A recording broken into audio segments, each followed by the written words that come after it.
Olá, pessoal, boa noite. Com muita alegria que nós estamos aqui hoje, mais uma vez, dando continuidade, né, a essa sequência aí de estudos da série A Vida no Mundo Espiritual, de André Luiz. E, no momento agora, né, dando sequência no estudo de uma obra específica, que é o livro Ação e Reação. O livro que eu tenho aqui na minha mão é esse aqui, né, essa edição. E a gente vai dar continuidade aí, refletindo um pouquinho sobre os ensinamentos e as passagens, os conceitos que André Luiz vai trazendo para a gente através do contato dele com os instrutores espirituais, com aquilo que eles vão nos orientando aí, a partir dessa, vamos dizer, dessa colheita, né, que André Luiz vai fazendo, assim como um grande repórter mesmo da vida espiritual, trazendo alguns conceitos bem interessantes para a gente refletir. E esse livro em especial é um livro que eu gosto muito, porque ele nos traz a reflexão dentro de toda a história dele, né, sobre um conceito importante que é a questão da ação e reação, ou causa e efeito. A gente vai falar um pouquinho sobre isso, e que eu acho que é muito oportuno, porque se torna muito aplicável na nossa vida, no nosso dia a dia. Mas antes da gente começar, eu queria convidar vocês para que a gente pudesse fazer uma prece, buscando realmente a inspiração, o amparo do alto, e assim a gente possa ir se preparando para esse momento de estudo em conjunto. Então vamos fechar os nossos olhos, elevar nosso pensamento a Deus, a Jesus, buscando neles a força, a inspiração, o amparo, a luz. Ao mesmo tempo, aurindo desse grande amor universal, a tranquilidade, a serenidade, aquietando nossos pensamentos, os nossos sentimentos, para que a gente possa, através desse momento de encontro, mesmo que não físico, certamente o encontro mental, o encontro de ideias, o encontro de ideal, nós possamos nos unir em intenção, em propósito, a fim, antes de tudo, de angariar os recursos necessários para o nosso próprio crescimento, para o nosso próprio aprendizado, e assim também aprendendo, crescendo, ofertar aquilo que há de melhor em nós para aqueles que necessitam, que se encontram nos hospitais, nos asilos, nos cárceres, para as famílias que enfrentam um momento de luto, na perda dos seus entes queridos, naqueles que não se encontram mais aqui presente no plano físico. Que todos eles, Senhor, sejam envolvidos pela Tua misericórdia infinita, pelo Teu amor, pela Tua bondade, que de alguma forma aquilo que há de melhor no nosso coração possa se aproximar do coração também dessas pessoas, e assim, enquanto humanidade, possamos cuidarmos uns dos outros, como irmãos que somos, filhos de um mesmo Pai, de um mesmo Deus, de um mesmo Criador. Fica conosco, Jesus, hoje, amanhã e sempre. Mais uma vez, obrigado pela oportunidade bendita da vida, que tanto nos proporciona o crescimento e a evolução. Que assim seja. Então, vamos aí continuar, né, as nossas reflexões. Então, a gente está adentrando hoje, né, dentro do capítulo 7, nós vamos adentrar dentro do capítulo 7 do livro Ação e Reação. Mas antes eu queria fazer um panorama um pouquinho, né, da história para quem está chegando agora, se enturmar, né, aí nesse processo, e também que a gente possa recapitular um pouquinho do contexto, né, em que a nossa história está se desenrolando. Então, nesses últimos dois capítulos, né, no capítulo 6 e no capítulo 7, que a gente vai iniciar hoje, a gente tem alguns personagens principais aí participando desse enredo, né? Então, a gente tem o Sâncio, que aparece no capítulo 6, que é um ministro, né, do Departamento de Regeneração, e que no momento oportuno, no capítulo 6, em que aquele agrupamento de espíritos, né, que estão ali vinculados à Mansão da Paz, que é onde essa história começa, eles se encontram por um momento de oração, um momento já esperado por eles, assim, era uma rotina dentro desse projeto da casa, né, da Mansão da Paz, em que eles buscavam, através do contato com esses enviados aí do plano superior, instruções, determinações acerca do desenrolar do projeto de cuidado, de reencarnação, de tratamento, de cada um daqueles espíritos que estavam ali sobre o cuidado deles, em que eles tiravam dúvidas, em que existia também a oportunidade de fazer algumas solicitações. E para isso, eles utilizam então de alguns espíritos que estão ali, que têm uma capacidade de doação fluídica, né? A gente pode até, para o nosso entendimento, pensar nesses espíritos como aqueles que também aqui no mundo espiritual têm uma habilidade, né, psíquica, física, no mundo encarnado, de doação de ectoplasma, né, de efeitos de materialização, e isso também, de alguma forma, se encontra ali presente nesses espíritos que estão no plano espiritual, que não tem o corpo físico, mas essa habilidade também existe, né, tanto da parte fluídica do próprio espírito, também como do perispírito. Então, existe um agrupamento de espíritos que se reúnem naquilo que eles chamam de um espelho, né, uma câmera ali espelhada, e pela doação desses fluidos, então, esse espírito sâncio se manifesta, né, se materializa ali através daquelas substâncias, e ali vai desenrolar uma série de acontecimentos, né, ou de tarefas que eles precisam. O Druso, que é o grande diretor espiritual dessa Mansão da Paz, responsável por toda aquela organização, e que ali se devota também diuturnamente ao cuidado daqueles que estão ali. Né? O Silas, que é um dos assistentes, né, nos parece, assim, no enredo, a guisa de um enfermeiro, assim, também, né, responsável ali por algumas tarefas também importantes naquela instituição. A gente tem o André Luiz e o Hilário, que são os trabalhadores que estão ali como visitantes, né, responsáveis ali por aprender algo, né, e tem ali a intenção de trazer algum conhecimento, alguma reflexão acerca do tema do livro, né, ação e reação. E alguns trabalhadores que estão ali próximos e tudo. Então, no capítulo 6, existe, então, a presença do Sâncio, eles têm algumas determinações, que vocês já viram no capítulo passado. E no capítulo 7, eles vão, então, estabelecer o que acontece. Druso apresenta André Luiz e Hilário para o Sâncio de uma forma mais direta, mais particular, e eles, então, vão estabelecer um diálogo com o Sâncio de esclarecimento, onde eles vão fazer tipo um pinga-fogo entre pergunta e resposta, né? E o Sâncio vai, então, discorrendo sobre aquelas questões que o André Luiz e o Hilário vão fazendo, né?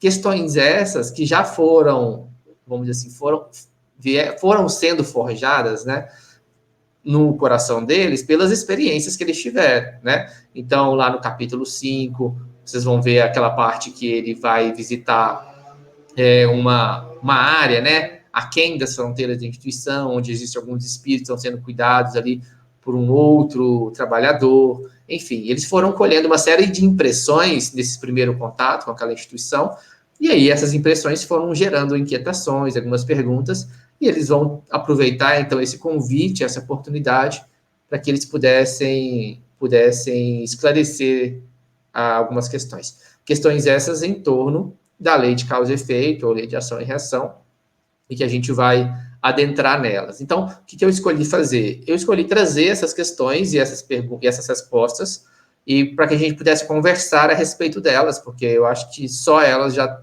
dão muito material, assim, substância, para que a gente possa refletir sobre alguns pontos. Então, vamos lá.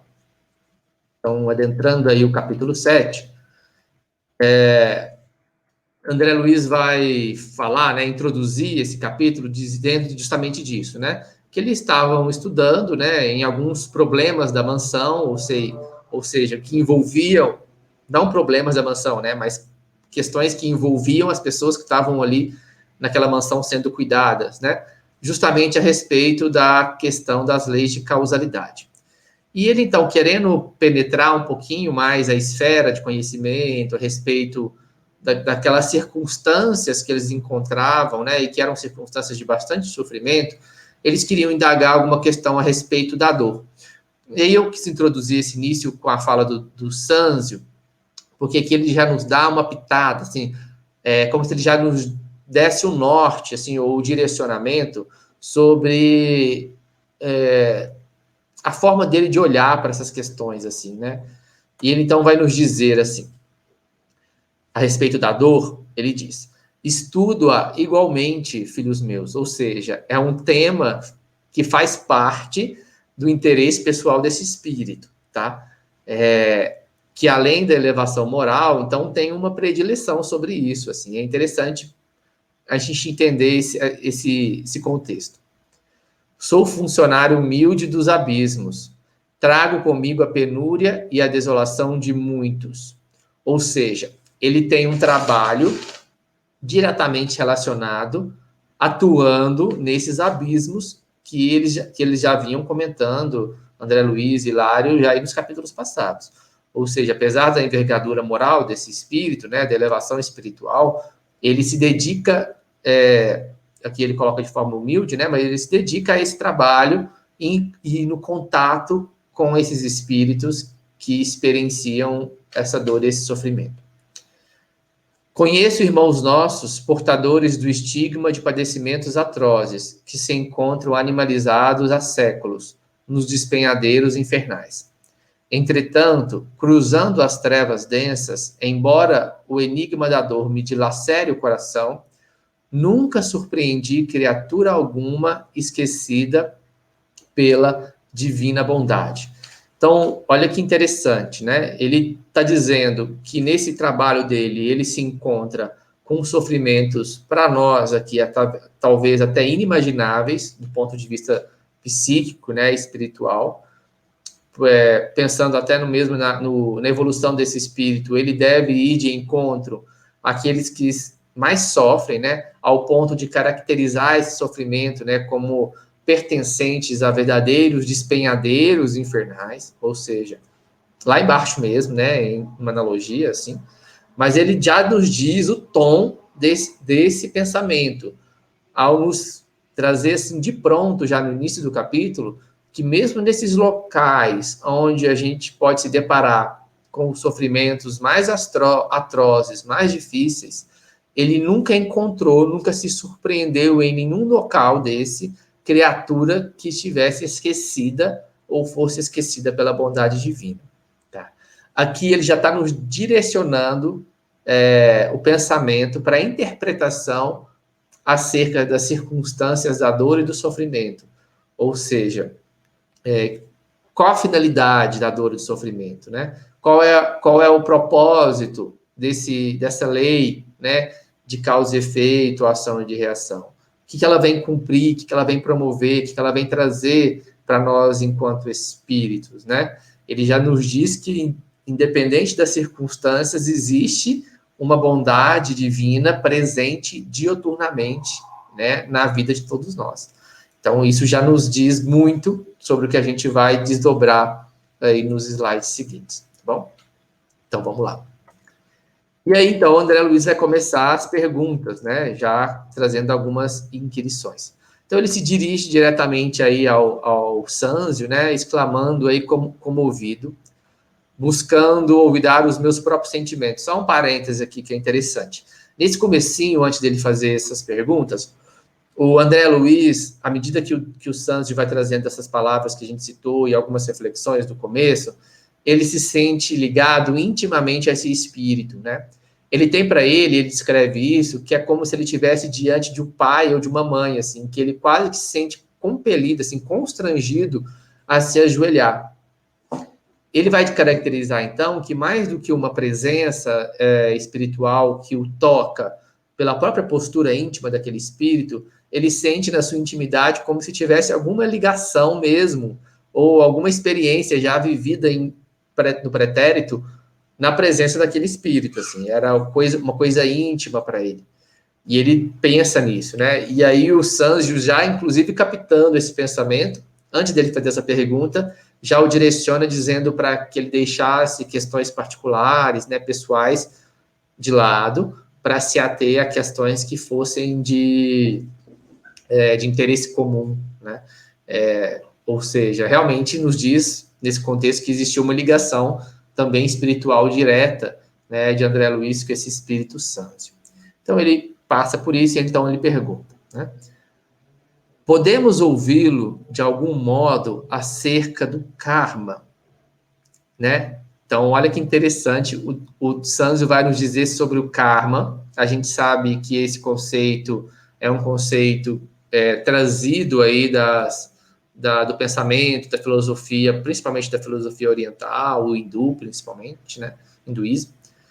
E ele vai trazer isso, porque quando a gente vai pensar em lei de ação e reação, naturalmente a gente tende a pensar no karma, né? E essa palavra é uma palavra que, apesar de ter nascido no berço da filosofia oriental, ela também transita hoje aqui no Ocidente, né? De uma forma muito comum, fazendo parte do nosso cotidiano, foi incorporada também, de alguma forma, à nossa cultura, né? E ele vai nos esclarecer, dentro do ponto de vista espiritual, né, do entendimento aqui dele, do Sanzio, como ele olha para essa questão do karma, né? E ele então nos diz: sim, o karma, expressão vulgarizada entre os hindus, vulgarizada aqui no sentido de espalhada, comum, tá? Não no sentido de vulgar, no sentido negativo do termo. Vulgarizada no sentido de amplamente disseminada, tá? Expressão vulgarizada entre os hindus, que em sânscrito quer dizer ação, a rigor designa causa e efeito, de vez que toda ação ou movimento deriva de causa ou impulso anteriores. Aqui a gente já começa a beber também, inclusive ali no Livro dos Espíritos, né? Até mesmo na introdução do Livro dos Espíritos, onde Kardec já vai nos delinear, né, a questão que o faz, inclusive, atribuir aos espíritos os fenômenos, né, que foram percebidos por ele, dizendo que atrás de um efeito inteligente sempre existe uma causa inteligente. Ou seja, isso, inclusive, é uma concepção assim bem já determinada fisicamente, né? A gente não consegue perceber um efeito sem dizer que existe por trás daquilo ali uma causa. Então, se eu percebo no momento alguma experiência, algum efeito, se eu vivo algo no momento que eu consigo perceber, seja como uma situação positiva ou como uma situação negativa, prontamente a gente é levado a pensar que existiu antes disso uma série de fatos que aconteceram para que isso pudesse ser vivido dessa forma nesse momento, né? Então, a gente vai percebendo que existe uma linearidade, no sentido de uma ligação, um fluxo mesmo, atemporal, né? No sentido de que a gente não sabe onde isso começou, mas que vai sendo construindo aí dentro da experiência humana e espiritual, a ponto de trazer o momento do presente agora que a gente vive, dentro daquilo que a gente conquistou, daquilo que a gente vive, daquilo que a gente tem e daquilo que a gente experiencia.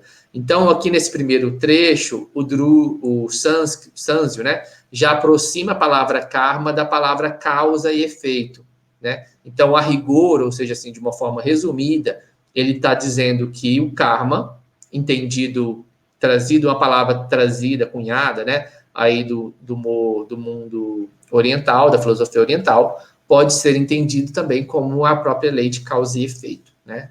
Claro que existem particularidades culturais, filosóficas, de cada uma desses termos, mas ele está dizendo justamente disso de a rigor, né? Ou seja, em resumo. E ele continua: para nós expressará a conta de cada um, englobando os créditos e os débitos que, em particular, nos digam respeito. Por isso mesmo, a conta dessa natureza, não apenas catalogando e definindo individualidades, mas também povos e raças, estados e instituições. Olha que interessante, né? Que ele vai já arrematando aqui o nosso pensamento. Ele vai dizer que essa palavra karma, dentro do sentido de causa e efeito, ela vai dizer como se fosse realmente, ele vai entrar um pouco mais nisso para frente, da conta de cada um de nós. Mas essa conta não só no sentido negativo, que é como comumente a gente usa a palavra karma, né? Então, sempre que nos acontece uma coisa desagradável, uma situação que não nos é favorável, dor, sofrimento, ou enfim, qualquer coisa, né? A gente usa karma hoje para tudo.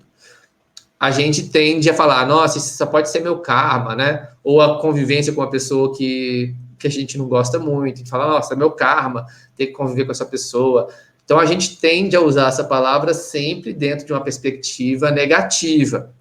Mas aqui o Sanzio está nos dizendo que dentro dessa apreensão não são levados em conta somente nossas dificuldades, os nossos equívocos, os nossos deslizes que a gente possa ter cometido aí no nosso processo evolutivo, mas também aquilo que a gente amealhou enquanto crédito, ou seja, o bem que a gente construiu, as pessoas que a gente ajudou, os conhecimentos que a gente foi amealhando, tanto do ponto de vista intelectual como do ponto de vista moral, tudo isso vai sendo levado em conta enquanto, entre aspas, karma, ou enquanto lei de causa e efeito.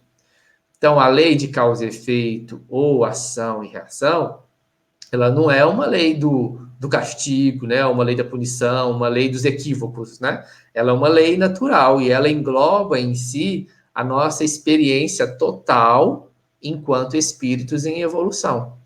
Dentro dessa experiência total, nós temos aquilo que nós construímos através dos nossos esforços positivos e aquilo que nós fomos amealhando enquanto questões distanciadas da lei divina ou dos nossos propósitos superiores aí, que estão inscritos em nós através da nossa consciência, expressão da lei divina, né? Como nos diz a pergunta do Livro dos Espíritos.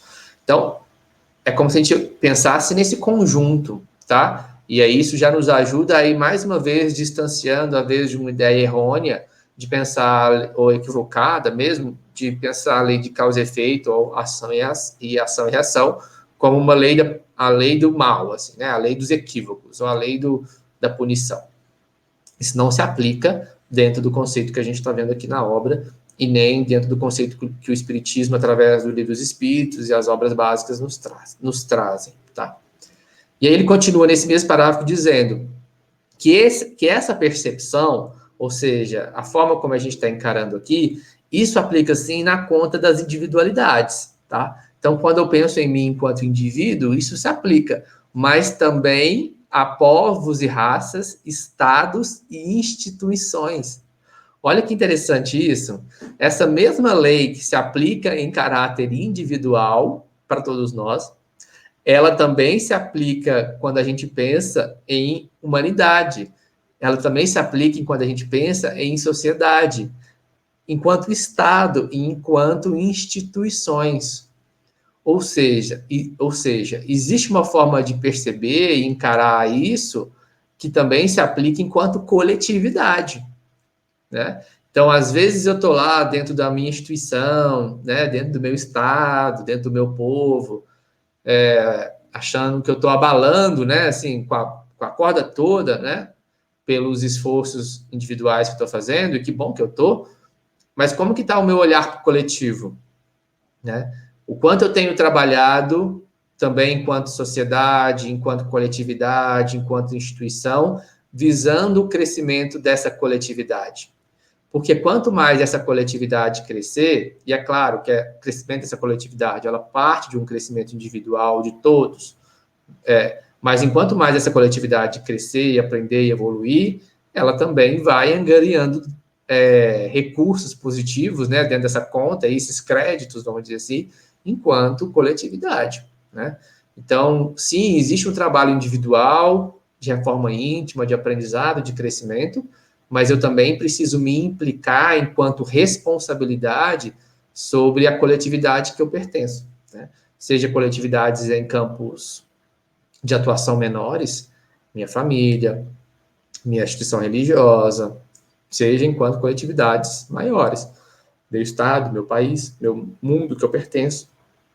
Então, eu acho que cabe aqui a reflexão para o quanto eu tenho também atuado, e é claro que quando eu atuo no bem para a coletividade, eu também estou atuando para mim mesmo, mas o quanto eu tenho me atuado também para proporcionar, né, um crescimento enquanto coletividade, tá? Então, veja que é uma ideia que ele vai, primeiro, assim, é como se ele pegasse a nossa cabeça e fosse abrindo a nossa cabeça para entender esse conceito de uma forma mais ampla, depois ele vai voltando o raciocínio, costurando esse raciocínio de uma forma muito inteligente também para o campo da individualidade. Tá?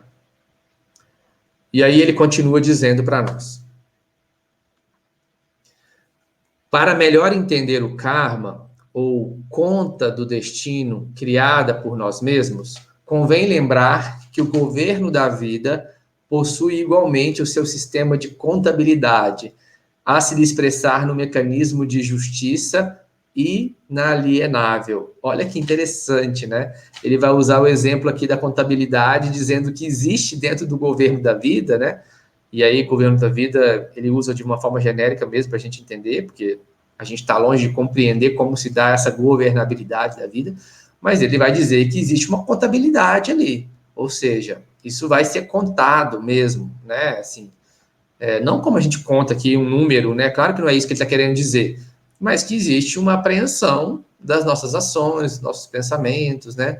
Das nossas atitudes, enfim, tanto para o bem como para o mal. E que o mecanismo, né, para isso, né, como ele se expressa, através de um mecanismo de justiça inalienável, ou seja, não tem prescrição disso, né? A gente vai ver mais para frente entender que existe reparação, mas não existe prescrição. E a gente vai entender por que não existe prescrição também, já conectado a essa ideia primeira, de que a gente não está falando de uma lei de castigo e de punição, tá? A gente vai ver o tom de misericórdia, de amor também por trás de tudo isso. Se nos círculos das atividades terrenas, qualquer organização precisa estabelecer um regime de contas para basear as tarefas que lhe falem a responsabilidade, a casa de Deus, que é todo o universo, não viveria igualmente sem ordem. A administração divina, por isso mesmo, dispõe de sábios departamentos para relacionar, conservar, comandar e engrandecer a vida cósmica. Tudo pautado, né, sob a magnanimidade do mais amplo amor e da mais criteriosa justiça. Então, aqui ele só está ilustrando para a gente que existe aí dentro da organização do universo, né, vamos dizer assim, aqueles que são responsáveis por gerenciar tudo isso, né? E isso, o livro dos Espíritos já vai nos trazer, no livro também, O Céu e o Inferno, a gente vai encontrar isso, né, de Kardec, dizendo que existem aqueles espíritos, né, que são responsáveis pela organização do nosso processo encarnatório, aqueles que são responsáveis por avalizar os nossos recursos, e aqueles que são responsáveis por dizer da nossa capacidade, até mesmo quando a gente pede uma prova muito difícil, né, na intenção, assim, até legítima de resgate, com a nossa própria consciência, dizer, olha, é muito pesado, não vai dar certo assim, né, vamos mais devagar, o passo de cada vez, né, então, existe uma organização disso tudo, né, isso não corre por conta do acaso, como às vezes a gente costuma pensar, né, assim, um destino aleatório, assim, né, que vai correndo por conta própria, né, sem que existe um mínimo de cuidado, de organização a respeito disso.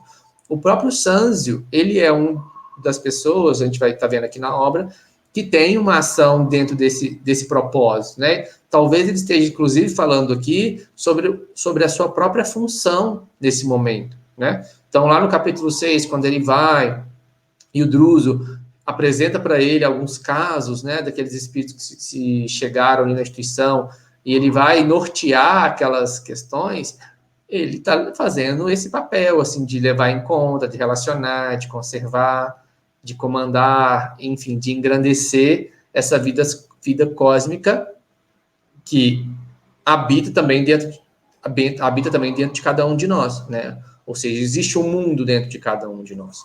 Então, existe essa organização, essa complexidade, e isso só é possível de ser feito, e aqui é importante a gente sinalizar isso, porque esses espíritos responsáveis por isso, eles têm uma compreensão a respeito da vida, né, maior, assim, inimaginável para nós, assim. Com certeza, para ele poder ter a atribuição de ser responsável por isso, é um espírito que, na sua evolução, consegue levar em conta nessa balança, assim, várias coisas que a gente não conseguiria aprender, né? Seja das potencialidades, das dificuldades, das experiências passadas, enfim. Vai levando tudo isso em conta e, pela sua grandeza espiritual, consegue pensar naquilo que pode ser o melhor para aquele espírito naquele momento, né? visando, assim, o mais amplo amor, né? O mais amplo critério de amor e de justiça. Né? Então, veja bem que essa justiça que o Sanzio vem nos discorrendo aqui é uma justiça embasada e conectada a uma lei de amor, a uma lei de amorosidade.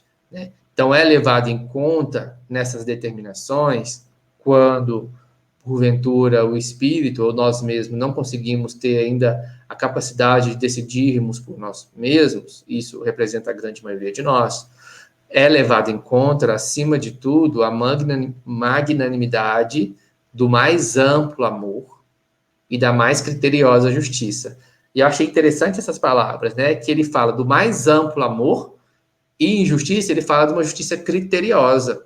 Né? Enquanto o amor é amplo, né? E ele abarca, né? De uma forma maior, isso parece ser o meu entendimento, a justiça ela é bem criteriosa ali, levando em consideração cada ponto dos créditos ou dos débitos assumidos por nós dentro da nossa experiência.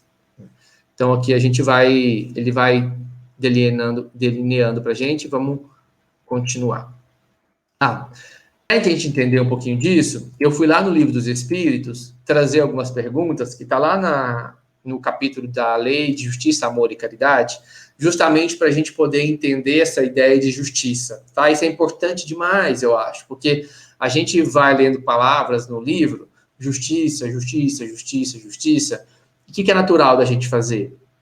A gente se apropriar do conceito de justiça que a gente tem aqui agora, enquanto experiência terrena, né? Ou das minhas experiências com a justiça, daquilo que eu bebi, da mídia, da cultura, enfim, do momento atual que eu vivo, e a gente coloca toda essa bagagem dentro dessa palavra, que aqui dentro da obra está aplicada em outro contexto.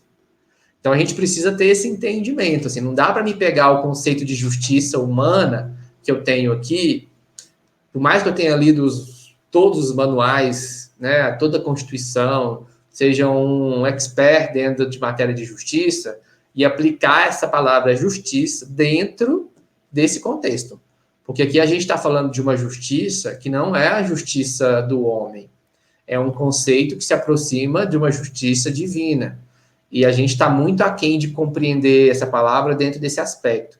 Então, eu trouxe algumas questões do Livro dos Espíritos para a gente tentar se aproximar desse conceito de justiça dentro do entendimento espiritual, né?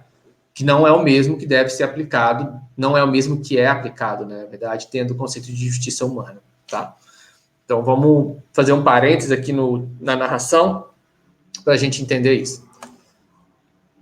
E aí, lá na pergunta 873 do Livro dos Espíritos, dentro desse capítulo, né, a Lei de Justiça, Amor e Caridade, Kardec interroga assim para os espíritos: o sentimento da justiça está em a natureza ou é resultado de ideias adquiridas?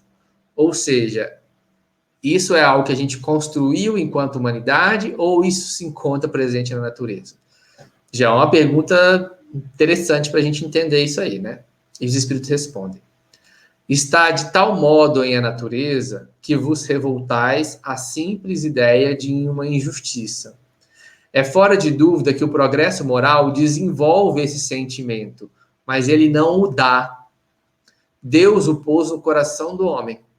Daí vem que, frequentemente, em homens simples e incultos, se vos deparam noções mais exatas da justiça do que nos que possuem grande cabedal de saber.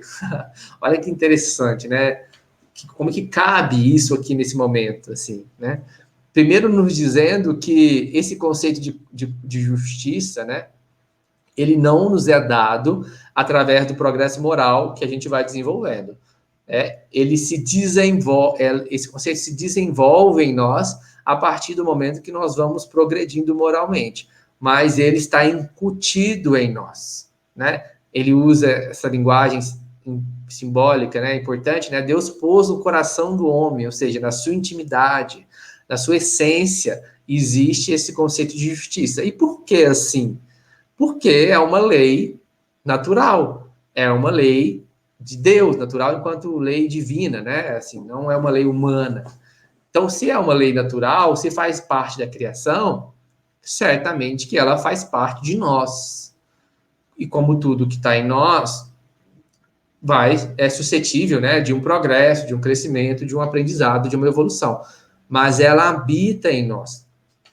E aí ele traz esse exemplo que é lindo para ilustrar e que já nos traz essa ideia da diferença entre a justiça humana e a justiça divina, né?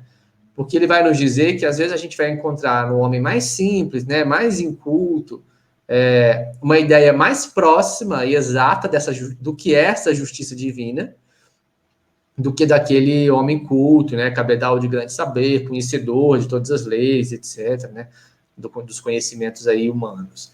Então, se um inculto, né, ou simples ali, ele pode aprender uma ideia mais próxima de justiça do que nós, que às vezes temos um conhecimento, ou daquele que tem um conhecimento, né, uma sabedoria e tal, um cabedal de saber, seja de que área que for, qual é esse conceito de justiça? Né? Seria a pergunta aí pertinente para vir. E aí Kardec faz justamente isso, né? 2 perguntas depois. Como se pode definir a justiça? Como que seria essa pergunta, né? Como se pode definir a justiça do ponto de vista espiritual? Né? O que Kardec está querendo dizer aqui dentro do contexto que a pergunta vem. A justiça consiste em cada um respeitar os direitos dos demais. E aí caberia uma outra pergunta aqui, né? Quais são os direitos dos demais? Né? Então, se a justiça consiste no respeito aos direitos dos demais, quais são os direitos dos demais? Direitos também do ponto de vista espiritual, tá? Porque a gente não está falando aqui dos direitos e deveres lá da Constituição, enfim, que estão escritos lá, não, né? Esses também, tá? Mas não só esses, assim, do ponto de vista espiritual, quais são esses direitos? Kardec vai nessa linha, assim.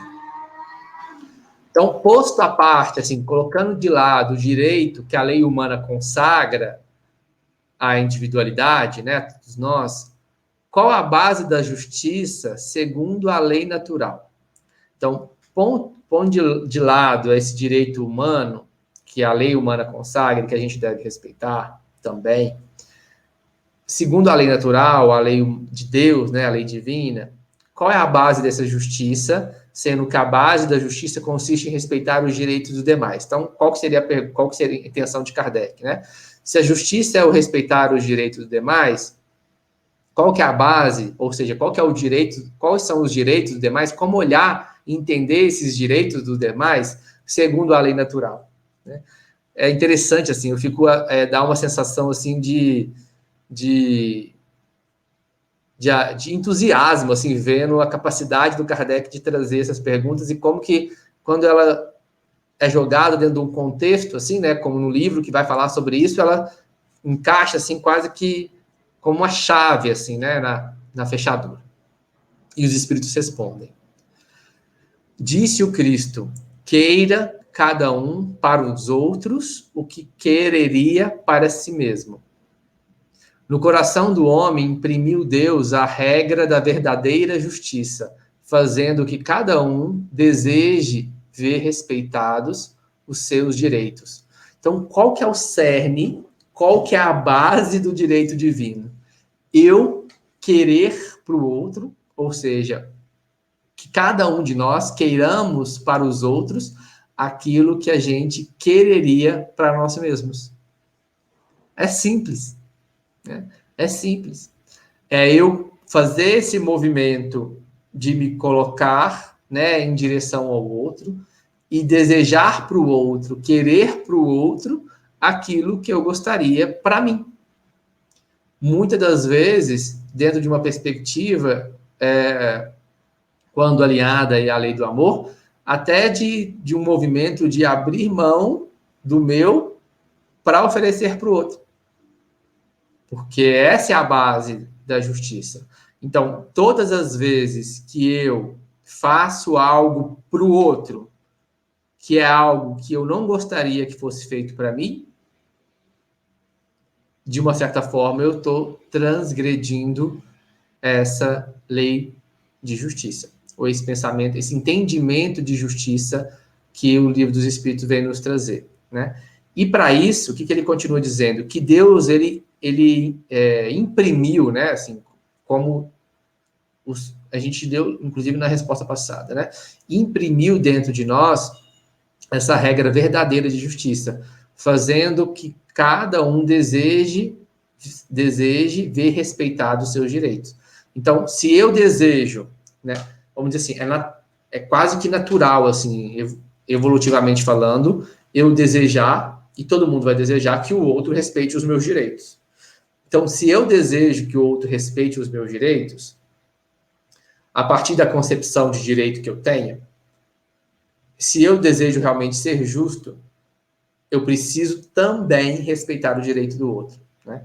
Então, é como se isso funcionasse numa dinâmica realmente desse convite de querer para o outro aquilo que eu quereria para mim, né? E não, a partir do momento que eu quero algo mais para mim, ou que eu amplio a minha concepção de direito em relação a mim mesmo, naturalmente, dentro dessa ideia de justiça, eu devo ampliar também o meu entendimento de direito a respeito do próximo, né? Porque dentro dessa concepção de justiça, eu estou ligado ao próximo, né? O meu direito, ele acontece a partir também do direito do próximo, e isso se dá em duas vias, né? Então, é interessante essa forma de entendimento. E ele continua. Na incerteza de como deva proceder com o seu semelhante em dada circunstância, trate o homem de saber como quereria que com ele procedessem em circunstâncias idênticas. Olha que interessante, né? Ele não dá a faca ou queijo, assim, a mão, para partir e comer.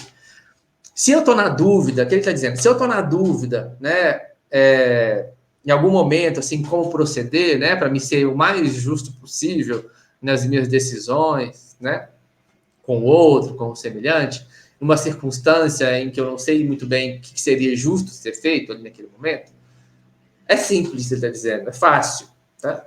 Trata o homem, ou a pessoa, né, o ser humano que você deseja, da forma como você gostaria que procedessem em circunstância idêntica com você. Ou seja, se eu estivesse no lugar dessa pessoa, dentro dessa circunstância, como que eu ia gostar que o outro fizesse comigo? Como que eu ia querer que o outro agisse, que o outro falasse, que o outro fizesse? A partir dessa concepção, e que tem que ser uma... Aí exige de nós, claro, né? Existe de nós, assim, uma ideia, né, assim, de verdade, né? A gente precisa ser verdadeiro conosco nessa análise, assim, né? Não adianta a gente se enganar a nós mesmos, porque a gente não engana a gente, né? A gente tapeia, vamos dizer assim, né? Mas enganar a gente não engana. Então, ele está falando aqui de um movimento verdadeiro, assim, né? Real, assim, correto. Então, eu me coloco no lugar daquela pessoa e penso como que eu gostaria que o outro fizesse comigo, né? A partir disso, eu vou estar conseguindo exercer um conceito de justiça, né? Guia mais seguro do que a própria consciência não lhe podia Deus haver dado. Então, guia mais seguro do que a própria consciência não lhe podia Deus... Desculpa, está fora do contexto. Guia mais seguro do que a própria consciência não lhe podia Deus haver dado. Ou seja, é esse norte que vai guiar, é justamente a nossa consciência, né? É esse contato verdadeiro que a gente estava dizendo aqui agora há pouco. Mas aquela consciência verdadeira mesmo, assim, que a gente põe na cabeça do travesseiro, né? Que não é uma consciência falada, dita, escondida nas nossas relações, às vezes aparentes que a gente tem, né? No nosso convívio com o outro. Não, aquela consciência íntima, assim. O que eu gostaria de ser feito? Essa pergunta, ela cabe muito, assim, para nós. Ele continua, aí tem uma notinha nessa pergunta, 876 do caderno, em que ele comenta dizendo: efetivamente, o critério da verdadeira justiça está em querer cada um para os outros o que para si mesmo quereria, ou seja, eu querer para o outro aquilo que eu quero para mim, e não em querer para si o que quereria para os outros, o que absolutamente não é a mesma coisa. É ligado, é que é genial dizer isso, né? A justiça, ela tá em eu querer para mim ou seja, em cada um, né? Em cada um, querer cada um pro... Mentira, ao contrário. Em que a justiça está em querer cada um para os outros aquilo que eu gostaria para mim. E não querer para mim, né? Não querer para si mesmo o que eu queria para os outros. Porque isso inverte a ordem, né?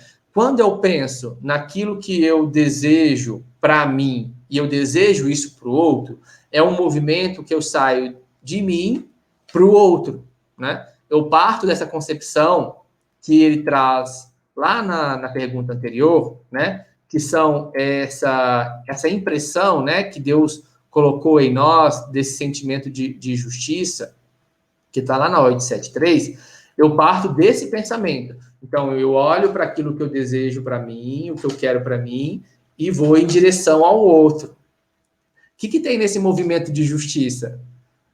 Vocês conseguem ver duas palavrinhas englobadas dentro dessa justiça, desse aspecto da justiça? Deixa que nesse movimento, quando eu reparo o que eu quero para mim e vou em direção para o outro, naturalmente a gente coloca dentro dessa percepção de justiça a palavra amor e a palavra caridade. Olha como que é interessante esse capítulo chamar Lei de Justiça, Amor e Caridade, como se as três coisas estivessem juntas. E é isso que Kardec está dizendo aqui, porque eu parto de uma concepção do que eu gosto para mim para ofertar isso para o outro, ou seja, de ir em direção ao outro. Ao passo que, quando eu olho para o outro e eu desejo isso para mim, isso pode estar atrelado, na verdade, a um movimento de inveja, né? Que é o contrário, né? E é isso que Kardec está dizendo. E não em querer para si o que quereria para os outros, o que absolutamente não é a mesma coisa. Porque imagina uma pessoa que me fere, uma pessoa que me causa um mal-estar, uma pessoa que me causa uma situação ruim. E eu, pelas minhas questões, desejo para o outro pior. Também, outra forma de pensar, né? Desejo para o outro um castigo, uma punição. A concepção de justiça não está em eu desejar isso para mim também. Então, eu desejo também que eu seja punido, flagelado, né? Que eu sofra as consequências daquilo que o outro também sofreu. Não é isso, né? É por isso que a ordem que eu pensava que Kardec está dizendo que é o invertido, né? Porque se eu tenho um ato que eu erro, que eu me equivoco, o que eu vou desejar para mim? Isso é lei de conservação, gente. Isso é natural nosso.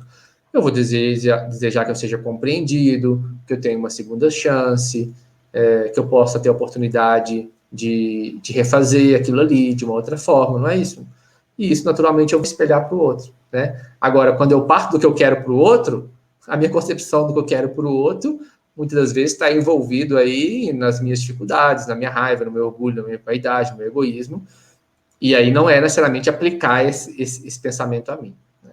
Então, acho que Kardec foi muito feliz em colocar essa nota, né, para nos dizer que são coisas bem diferentes esses dois pontos de vista. Não sendo natural que haja quem deseje o mal para si, desde que cada um tome por modelo o seu desejo pessoal, é evidente que nunca ninguém desejará para o seu semelhante senão um bem, se estiver dentro da aplicação e da vivência da justiça, né? Porque a gente não vive isso aqui a todo dia. Então, se é natural, se é parte da evolução humana, se é uma lei de conservação, que ninguém deseja o mal para si, né? Então, eu também não vou desejar o mal para o outro, se eu estiver dentro da aplicação da lei, de uma lei de justiça, dentro da concepção espiritual, tá? Em todos os tempos, sob o império de todas as crenças, sempre o homem se esforçou para que prevalecesse o seu direito pessoal.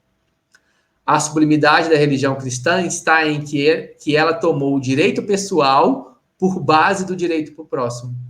Então, historicamente, desde que existe a humanidade, o homem sempre buscou, por vários meios, né, de luta, de guerra, de batalha, de conhecimento, de ciência, de religião, né, prevalecesse o direito pessoal, né, a construção de um mundo com direitos, né, os direitos humanos, uma série de recursos que a gente já conquistou enquanto humanidade.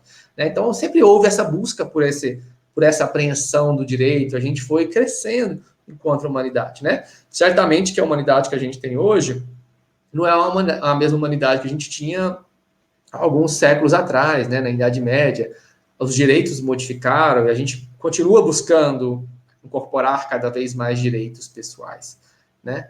O que ele vem dizer que os ensinamentos de Jesus vêm nos trazer, dentro dessa concepção de justiça, né, é que o direito pessoal, ele toma, né, o direito pessoal por base do direito do próximo. Ou seja, isso envolve, né, essa saída do meu ego, da minha visão individual, de indivíduo, para se projetar, né, no outro, né, no coletivo, na humanidade como todos, assim, né? Nesse movimento de desejar para o outro aquilo que eu gostaria para mim, né? Então, isso já nos mostra, assim, um pouco, assim, Claro que existem familiaridades, mas também existem diferenças importantes dentro do conceito de justiça humana e do conceito de justiça que é trazido para nós aqui nesse capítulo, tá? Então, vamos adiantar mais um pouquinho. E aí o Sanzio, né, continua. Nas sublimadas regiões celestes, de cada orbe, entregue à inteligência e à razão, ao trabalho e ao progresso dos filhos de Deus, fulguram os gênios angélicos, encarregados do rendimento e da beleza, do aprimoramento e da ascensão da obra excelsa, com ministérios apropriados à concessão de empréstimos e moratórias, créditos especiais e recursos extraordinários a todos os espíritos encarnados ou desencarnados que os mereçam em função de serviço referente ao bem eterno.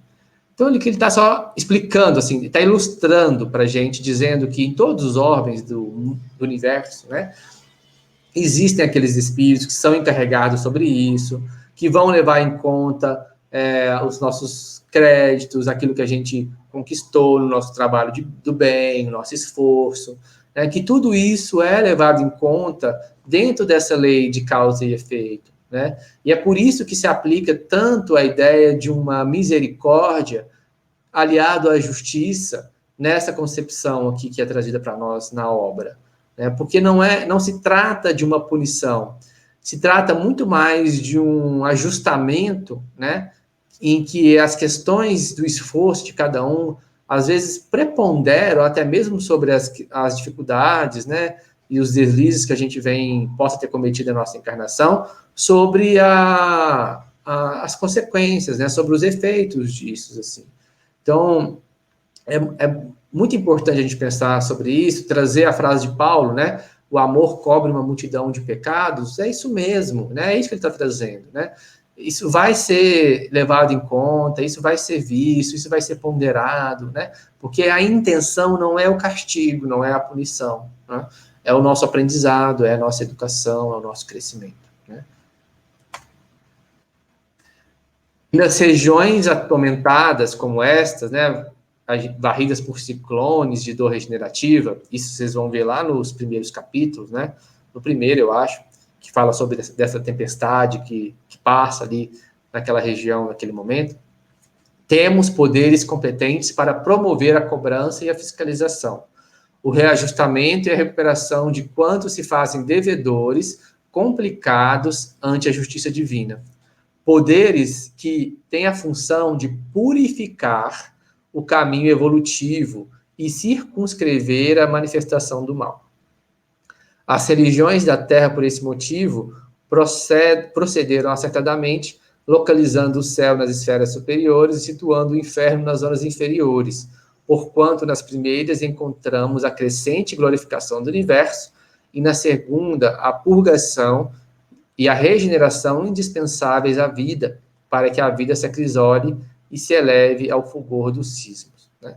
Então, ele só está nos dizendo aqui que, da mesma forma que nas instâncias superiores, nós temos esses espíritos angélicos, né, que estão ali pensando, levando tudo isso em conta, com o objetivo de nos purificar do nosso crescimento, nessas regiões mais atormentadas, mais difíceis, né, onde o sofrimento, o mal, tem uma preponderância maior, né, tudo isso, mesmo nisso, ocorre assim, por conta de um aprendizado, assim, né?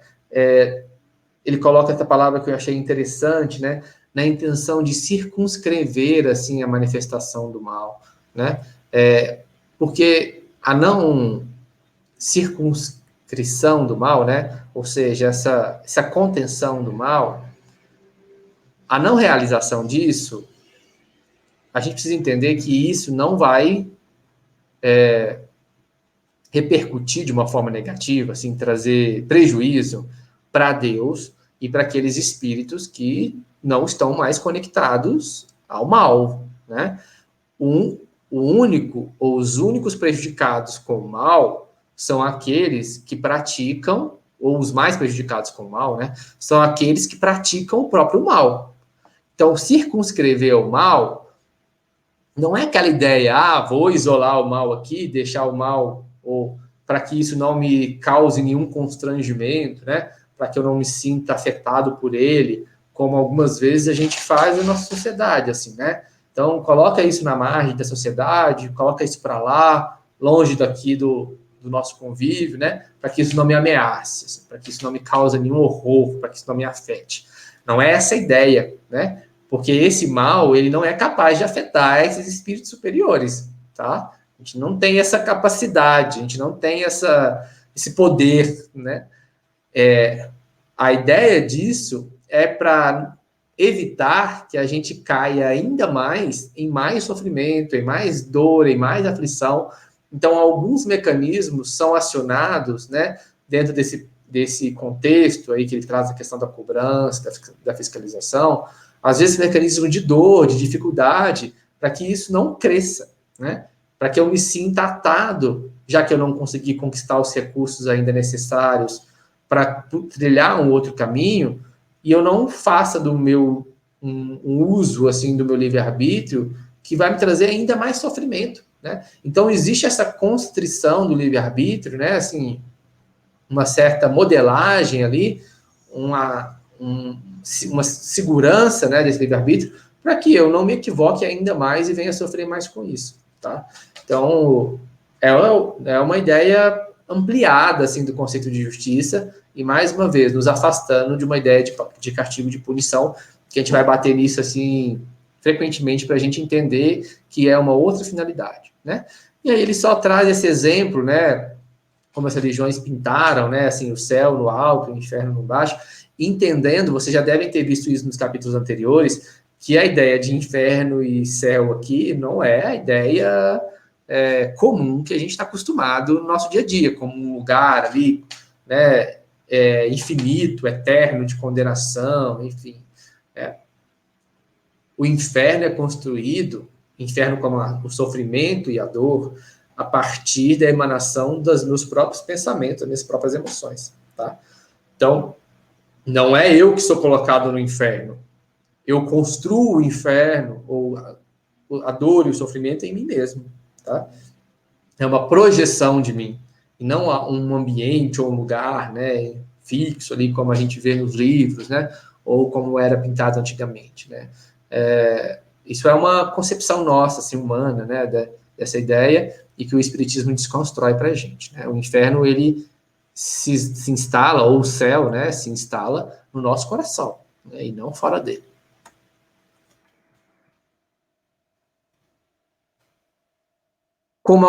Aí André Luiz faz um comentário. Comove saber que, sendo a providência divina a magnanimidade perfeita, sem limites, gerando tesouros de amor para distribuí-los com abundância em favor de todas as criaturas, é também a equidade vigilante na direção e na aplicação dos bens universais. O que é a equidade? Né? Palavra interessante colocada aqui. Equidade é diferente de igualdade, né? Igualdade é o dar a mesma coisa para todo mundo. Equidade parte do entendimento de que algumas pessoas precisam de uma ajuda ou precisam de uma ação diferente, compatível com aquela realidade, compatível com aquela experiência, né? Existe uma figurinha, eu devia ter colocado aqui na ilustração, mas eu não trouxe, eu posso trazer na próxima aula, eu coloco. Né? Que é justamente isso, assim, são 3 personagens querendo olhar para o outro lado do muro, e eu tenho um alto, um médio e um baixo, né? E aí, para o alto, eu coloco um caixote, para o médio, eu coloco 2 caixotes, e para o pequenininho, eu coloco 3 caixotes, de forma que ele precisa dos 3 caixotes para enxergar, né? Ou seja, equidade é justamente isso. Eu não vou dar 3 caixotes para os 3. Eu vou olhar o que aquilo precisa. Um vai precisar mais, o outro vai precisar menos, né? Então, essa é a equidade vigilante, assim, né? Que leva em conta a individualidade também de cada um. E uns vão precisar de mais, outros vão precisar de menos. Uns vão exigir mais esforço, outros vão exigir menos esforço, né? Então, é como se a justiça divina também se baseasse também nesses critérios de equidade, né? Para olhar individualmente o que cada um precisa, né? Visando as oportunidades que cada um teve, os recursos que cada um teve, as oportunidades que cada um teve. E aí o Sanzio discorre sobre isso dizendo: evidentemente que não poderia ser de outro jeito, né, ou de outro modo, ajuntou o Sanjo bondoso. Em assuntos de lei de causa e efeito, é imperioso não olvidar que todos os valores da vida, desde as mais remotas constelações à mais mínima partícula subatômica, pertencem a Deus, cujos inabordáveis desígnios podem alterar e renovar, anular e reconstruir tudo o que está feito.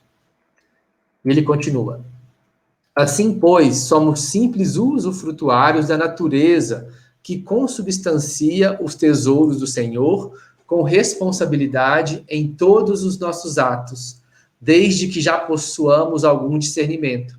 O espírito, seja onde for, encarnado ou desencarnado, na terra ou nos outros mundos, gasta em verdade o que lhe não pertence, recebendo por empréstimo do Eterno Pai os recursos de que se vale para efetuar a própria sublimação no conhecimento e na virtude. Patrimônios materiais e riquezas da inteligência, processos e veículos de manifestação, tempo e forma, afeição e rótulos honoríficos de qualquer procedência são de propriedades do Todo Misericordioso, que nos concede a título precário, a fim de que venhamos a utilizá-los no aprimoramento de nós mesmos, marchando nas largas linhas da experiência, de modo a entrarmos na posse definitiva dos valores eternos, sintetizados no amor e na sabedoria, com que um futuro remoto lhe retratamos a glória soberana. O que ele está dizendo para nós aqui nesses parágrafos?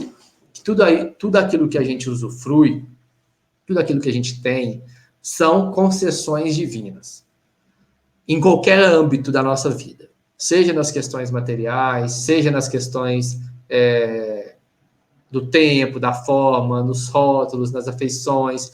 Tudo isso tem uma procedência e são propriedades de Deus, que nós usufruímos para o nosso crescimento, né? Se a gente utiliza, né, qual que é o objetivo, né? Utiliza isso para o nosso aprimoramento, para o nosso crescimento, para a nossa experiência, a gente está usando disso, né, para conquistar, né, tomar posse definitiva de valores eternos. E aí sim, esses valores são pertencentes a nós, que nós conquistamos através daquilo que nos foi dado por Deus. Ah, Marcos, mas não é assim. O que eu conquistei aqui foi porque meu esforço, né? O título que eu consegui, meu estudo, meu aprendizado, foi através do meu esforço, certo? Mas quem permitiu você reencarnar? Quem te deu a chance? Quem te deu a chance de existir? Quem te criou enquanto espírito? Seria possível hoje você ter tudo que você tem, se em algum momento Deus tivesse escolhido não te criar? Vocês entendem que se a gente fizer o movimento de volta, tudo que a gente teve, tem ou terá, só é possível de ser possível porque em algum momento Deus, por um ato de amor, permitiu que a gente existisse? Então, em última análise, tudo aquilo que a gente tem pertence a Deus. Ou pelo menos só foi possível porque Deus permitiu através da nossa criação. Então, a única coisa que a gente conquista, que faz parte de nós, são esses valores eternos. Valores eternos no sentido, valores alinhados à própria criação. Porque à medida que nós vamos nos alinhando a esses valores eternos, vamos entender que esses valores eternos como as leis de Deus, né, as leis divinas, à medida que nós vamos nos alinhando a elas, incorporando elas a nós, já não tem sentido o que é meu, o que não é, porque tudo é meu também. Eu passo a entender que eu sou uno com o Criador, né? Jesus dizia, eu e o Pai somos um, eu sou junto com Ele, então não tem essa ideia do que é meu, do que não é meu. Eu sou filho do Criador, herdeiro do Criador. E por isso tudo é meu, e tudo também, eu sou responsável por tudo também. Então, em última instância, tudo está na mão dele. É isso que ele está dizendo. Desde o elétron aos gigantes astronômicos da tela cósmica, tudo constitui reservas de energia de Deus que usamos em nosso proveito por permissão dele, de sorte a promovermos com firmeza a nossa própria elevação à sua majestade sublime. Dessa maneira, elevação à sua majestade sublime. Dessa maneira, é fácil perceber que após conquistarmos a coroa da razão, de tudo se nos pedirá contas no momento oportuno, mesmo porque não há progresso sem justiça na aferição de valores. Por que ele está trazendo aqui e arrematando esse trecho, né, com essa frase? Dessa forma, é fácil perceber que após conquistarmos a coroa da razão, de tudo se nos pedirá contas no momento oportuno. Para exemplificar a ideia de equidade, ou seja, muito será pedido a quem muito será dado. Quanto mais a gente conquista, quanto mais a gente cresce, quanto mais a gente assimila esses valores, né, que ele chama aqui de valores eternos, mais nos será tido em conta a responsabilidade sobre as nossas ações. Mais nos será pedido em conta a nossa vivência da justiça segundo o entendimento espiritual do conceito. Por isso, equidade.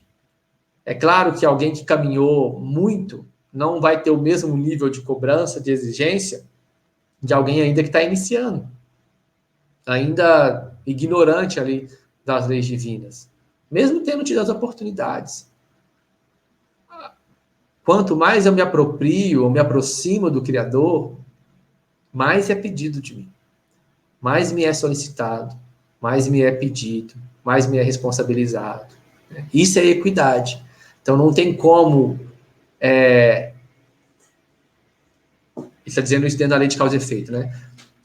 A lei de causa e efeito, ela não vai ser aplicada da mesma forma para todo mundo igual.